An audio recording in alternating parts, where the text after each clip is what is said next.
So it was almost about a year ago now that I made this video here that I'm still really proud of, in which I showed off my amazing World of Springfield bundle that I managed to get my hands on, and one of the big things that bugged me from that bundle was that there was no Marge Simpson figure. Essentially, my Simpsons family wasn't complete, so I made it my mission to try and find a Marge figure. The problem with Marge is that she and Lisa are usually the more harder to find members of the family when it comes to merchandising. The best looking ideal Marge figure wasn't sold as an individual release, but rather she was packaged in this playset including Maggie, so I knew that from this news that finding her would be very tough. There have been a couple of single release Marge figures, all variants in different attires, and I realized that I just shouldn't be too picky here if I ultimately just wanted to complete the family, so I would have been pretty happy with any option at this point in time. The World of Springfield figures was a toy line that I completely missed at release and I'd been chasing for years now. The first figure I had was the Smithers, who I wanted to keep sealed just because I love the look of these toys in their packaging. The wall of text on the back here indicates just how much effort was put into toy lines back in the day.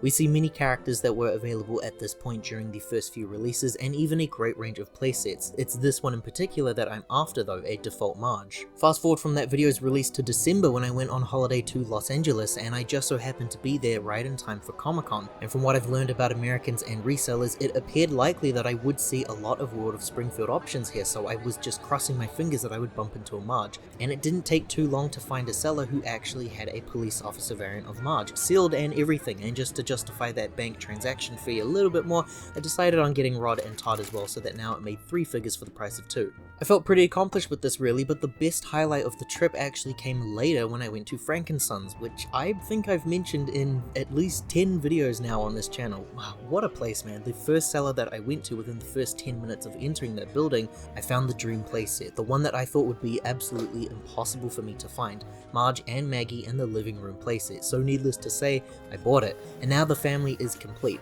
To have one of the playset's packagings is really cool because I wasn't able to cover any of the packagings in my last video because they were all secondhand. The set appears to have been opened, but everything does remain sealed actually. Sun damaged packaging all over, it sure is dated, and the Maggie figure looks a lot better than my one because my one appears to be a lot more faded now in comparison. The box here indicates that Marge and Maggie were exclusive and sold nowhere else. Eventually they did have new variants produced though. There's at least 40 phrases here in this playset, which is crazy to me, and it does allow over a dozen figures to interact with the place. You can even see some of those fancy accessories in there with the TV. I assume the quotes on the sides here are lines that the family can obviously say connected to their specific playsets. When I tried to click on the try me button though, no dice, so hopefully we can fix that. The back of the box is just as sun damaged here, with even more paragraphs of text, lots of explaining things like the toy line itself and what each of these figures do. We have a text box that indicates some of the figures that can talk through the playset, and a coming soon tab of figures who weren't available at this time of release. A little image of the set all displayed out. We can see Marge is holding a hidden accessory. We then have this section here of the figures that were currently available, and now I'm going to take a look at the inside of the toy and have the figure and playset all displayed. We do have some instructions on the inside which detail just how to get the batteries in. It also gives a bit of description on each of the figure that can interact with the scene. Marge and the TV fall out instantly. The room itself is stuck to the packaging, tied up underneath, which is also where I located some bonus extras. I also really wanted to check out the battery situation here, and to my surprise, there were some batteries included, but we also see corrosion. I swapped those out and I placed in some brand new batteries, and I managed to get the sound working. Here's the set all unpacked. We've got 2 figures and accessories and the living room scene itself. I was surprised to see what I assumed was a sealed toy had some weird gunk on the wall, which was pretty similar to how I received my package of the other toys from a year ago. Taking a look at everything individually here now, I finally have a Marge figure and it feels great to have this in hand. Immediately, she does appear to be very different compared to those others just because of that torso change. She has the exact same articulation as every other figure, but the dress doesn't hide it as well as the other figures do in some regards. It kind of looks like it's a different company's figure here. Other than that though, she looks really great. Her articulation is pretty minimal. She should be able to rotate her head like the other figures, but mine won't budge right now and I'm not risking it today. She can also move her arms up like so.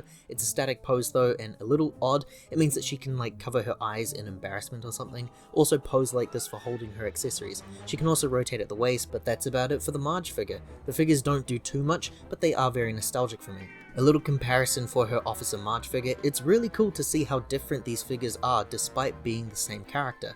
I currently have a couple of Marvel Legends figures of Spider-Man where they're all basically the exact same molds as one another, despite the fact that they are different characters between Peter Parker and Miles Morales, for example. These are simple figures of course, but still, it's cool to see that even her arms have been positioned differently.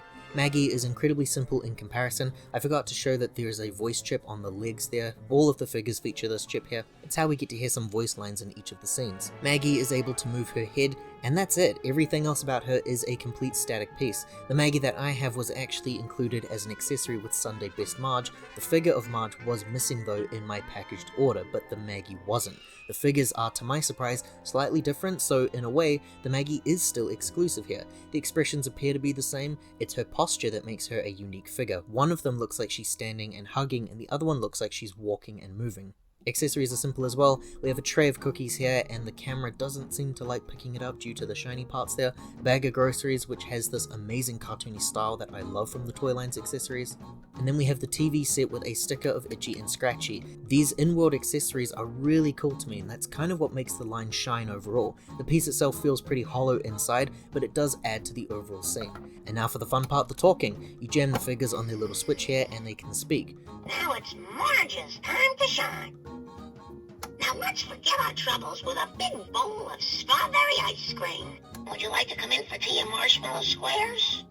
You might say the extra ingredient is salt. Problems began occurring though once I started experimenting around here. The doorbell sound plays if the figure doesn't interact with that scene. Maggie played the doorbell and Homer lines for some reason. You kids gotta go to school, I gotta go to work. The only one who has it easy is Marge. So I swapped her over with Marge, thinking that maybe they just can't interact with every interactive switch, which also didn't make too much sense to me, but I think I might have been correct here, because Marge was weird in this middle section. At first we have a doorbell, but then we have Homer, and then she plays her sounds. Now it's Marge's time to shine. Swapping her around just to make sure, and we got some more Marge sounds.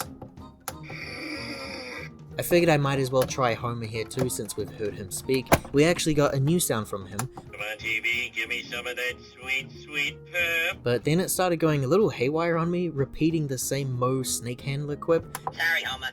I was born a snake handler and I'll die a snake handler. Woohoo! And then it started just kind of doing its own thing. Bart quote randomly in there and some more burping. I'll die a snake handler. Dad, thanks to television, I can't remember what happened 8 minutes ago. But now I know that Bart has sounds, so it's time to test him out. Again, it started going haywire and going off randomly, and then there's also Smithers for some reason. Lisa also couldn't interact with the same switch that was giving us trouble earlier. Homer Simpson, report for much worse duties. So putting Lisa somewhere else, trying to see if she works there, and again, the doorbell. So I swapped her around again, and still, the doorbell.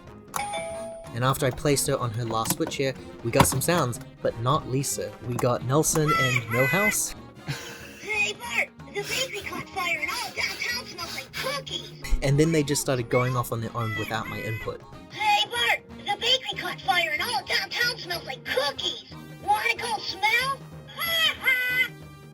If anyone wants me, I'll be in my room. Oh, so it actually is working. Ah! Ha ha! Hey, Bart! God damn it. Oh my god. At this point, I was kind of giving up. I had a bit of a headache. The last thing I wanted to test here was to see if Officer Marge also interacted with the playset, despite releasing later on, and to my surprise, she does. The extra ingredient is salt. Now it's Marge's time to shine.